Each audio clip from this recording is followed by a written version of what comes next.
ಇವಾಗ ನಾನು ಯಾಕೆ ಇಲ್ಲಿದ್ದೀನಿ, ಏನು ಅನ್ನಿಸ್ತಾ ಇದೆ ನನಗೆ ಗೊತ್ತಾಗ್ತಿಲ್ಲ. ನೀನು ಇಷ್ಟ ಆಗ್ತಿದ್ಯಾ ಅಂತ ಡೌಟ್ ಬಂದಿದೆ ನನಗೆ. ಯಾಕೆ ಇಷ್ಟ ಆಗ್ತಾ ಇದೆ ಅಂತ ಕಾರಣ ಹೇಳಲೇಬೇಕೇನು ಇಡಿಯಟ್?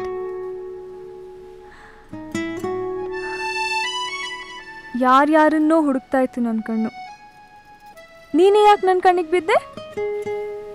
ಹಲೋ, ನಿನ್ನಂಥ ಸ್ಕ್ರ್ಯಾಪ್ನ ಯಾರು ಇಷ್ಟಪಡೋಲ್ಲ. ನಾನಾಗಿದ್ದಕ್ಕೆ ಇಷ್ಟಪಟ್ಟಿದ್ದೀನಿ, ತಿಳ್ಕೊ. ಹಾಳದೊಂದೇ ದಿನದಲ್ಲಿ ಅವಾಗೋಯ್ತು. ಎಂಥ ಸ್ಟೂಪಿಡ್ ಅಲ್ವಾ ನಾನು. ಯಾಕೆ ಹಿಂಗಾಯ್ತು ನನಗೆ? ನಿನ್ನನ್ನು ತುಂಬ ಚೆನ್ನಾಗಿ ನೋಡ್ಕೋಬೇಕು ಅನ್ನಿಸ್ತಾ ಇದೆ. ಕಣ್ಣಲ್ಲಿಟ್ಟು ಕಾಯಬೇಕು ಅನ್ನಿಸ್ತಾ ಇದೆ. ನನಗೆ ಇಷ್ಟೆಲ್ಲ ಅನ್ನಿಸ್ತಾ ಇದೆ. ನಿನಗೂ ಹೀಗೆ ಅನ್ನಿಸ್ತಾ ಇರಬೇಕಲ್ವ? ಇವತ್ತಿಗೆ ಸಾಕು, ಪಾಪ ಅಂತ ಬಿಡ್ತಾ ಇದ್ದೀನಿ. ಲೈಫಲ್ಲಿ ಸಿಕ್ಕೇ ಸಿಗ್ತೀಯ ಅಂತ ಗ್ಯಾರಂಟಿ ಇದೆ ನನಗೆ. ಅವಾಗಿದೆ ನೋಡು.